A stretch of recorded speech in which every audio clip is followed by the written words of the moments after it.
গতকাল রাতে আমরা লাইলাতুল ডাকসু উদযাপন করেছি। ঠিক আছে, সেই সাথে আমরা আসলে লিখেছি সারা রাত। এটা আমাদের জন্য একটা অ্যাসাইনমেন্ট ছিল। আসলে ঢাকা বিশ্ববিদ্যালয়ের শিক্ষার্থীরা মনে করি যে তারা যোগ্য প্রার্থীকেই ভোট দেবে সবসময়, এবং আমি ভোটার হিসেবেই বলবো যে ঢাকা বিশ্ববিদ্যালয়ের শিক্ষার্থীরা তাদেরকেই বেছে নিক যারা আসলে যোগ্য, যারা আসলে আমাদের বাংলাদেশ এবং ঢাকা বিশ্ববিদ্যালয়ের নেতৃত্ব বিভ্রাটে ভুগবে না, এটাই বলবো। প্রথম ঢাকা বিশ্ববিদ্যালয়ে এসেই 1.5 মাসের মাথায়, ক্লাস শুরু 2 মাসের মাথায় নির্বাচন পেয়ে গেলাম।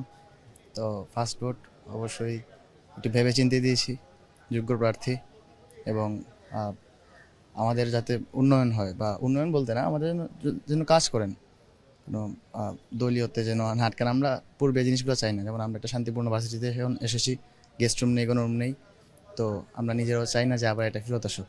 তো ওইদিকে গিয়েছি আর কি। দিচ্ছি, এখন দেখা যাক কতটুকু এটার বাস্তবায়িত হয়। সবাই তো অনেক ভালো ইশতেহারে দিল, এখন দেখা যায় যারা নির্বাচিত হবেন তারা সেটা কতটুকু ধরে রাখতে পারেন। এটাই হচ্ছে আমার প্রথম ডাকসু নির্বাচন, আমার মনে হয় এটাই শেষ হবে। ভালো লাগতেছে আর কি। শেষ লাগবে কেন, মানে আপনাকে চান না প্রতি বছর হোক?